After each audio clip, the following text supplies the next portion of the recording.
Today I want to tell you a story. I'm sure you've heard the story of the three little pigs. Well, this story is the true story of the three little pigs. There's usually two sides to every story. So let's find out what the true story is all about. The true story of the three little pigs, as told by Scieszka and illustrated by Lane Smith. Everybody knows the story of the three little pigs, or at least they think they do. But I'll let you in on a little secret.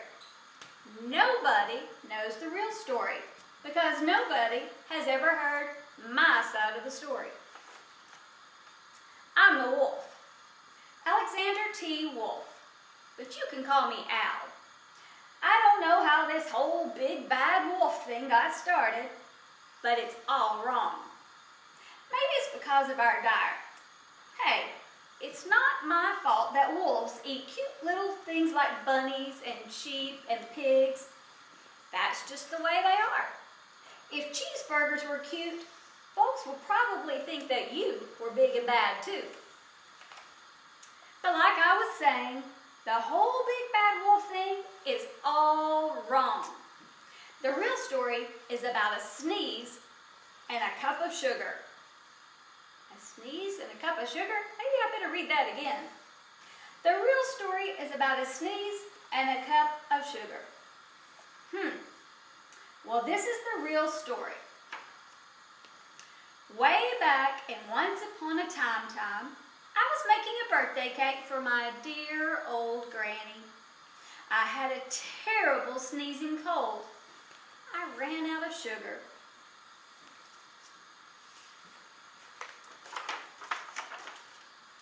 So I walked down the street to ask my neighbor for a cup of sugar.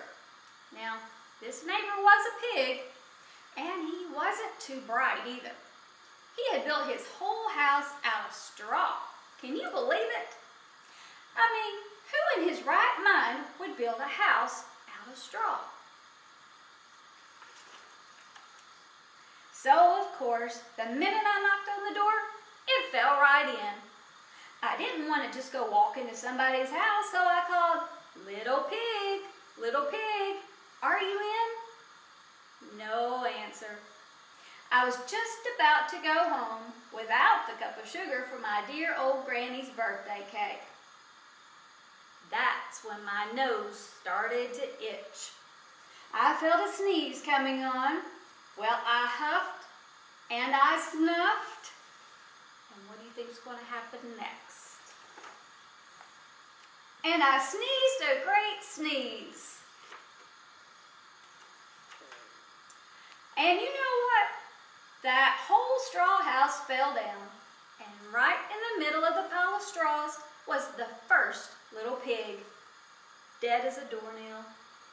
He had been home the whole time. It seemed like a shame to leave a perfectly good ham dinner lying there in the straw, so I ate it up.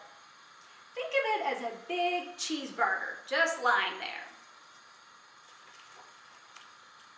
I was feeling a little better, but I still didn't have my cup of sugar. So I went to the next neighbor's house. This neighbor was the first little pig's brother. He was a little smarter, but not much. He had built his house of sticks. Well, I rang the doorbell on the stick house, and nobody answered. So I called, "Mr. Pig, Mr. Pig, are you in?" He yelled back, "Go away, Wolf. You can't come in. I'm shaving the hairs on my chinny chin chin." I had just grabbed the doorknob when I felt another sneeze coming on. I huffed and I snuffed and I tried to cover my mouth, but I sneezed a great sneeze.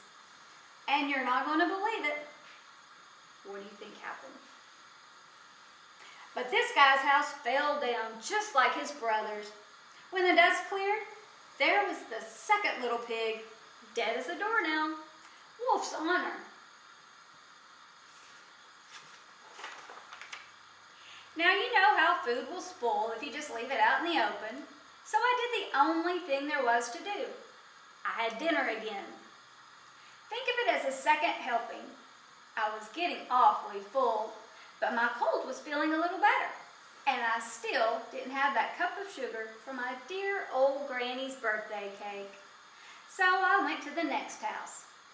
This guy was the first and second little pig's brother. He must have been the brains of the family because he had built his house of bricks. I knocked on the brick house. No answer. I called, "Mr. Pig, Mr. Pig, are you in?" And do you know what that rude little porker answered? "Get out of here, Wolf. Don't bother me again." Talk about impolite. He probably had a whole sack full of sugar, and he wouldn't give me even one little cup for my dear, sweet old Granny's birthday cake. What a pig! I was just about to go home and maybe make a nice birthday card instead of a cake when I felt my cold coming on. I huffed and I snuffed and I sneezed once again. Then the third little pig yelled, "And your old Granny can sit on a pin." Now, I'm usually a pretty calm fellow, but when somebody talks about my Granny like that, I go a little crazy. When the cops drove up, of course I was trying to break down this pig's door, and the whole time I was huffing and puffing and sneezing and making a real scene. The rest, as they say, is history. The news reporters found out about the 2 pigs I had for dinner. They figured a sick guy going to borrow a cup of sugar didn't sound very exciting. So they jazzed up the story with all of that huff and puff and blow your house down, and they made me the big bad wolf. That's it. The real story. I was framed. But maybe you could loan me a cup of sugar. Not so sure I would do that. Thank you for listening to the story, the true story of the 3 little pigs. Have a great day.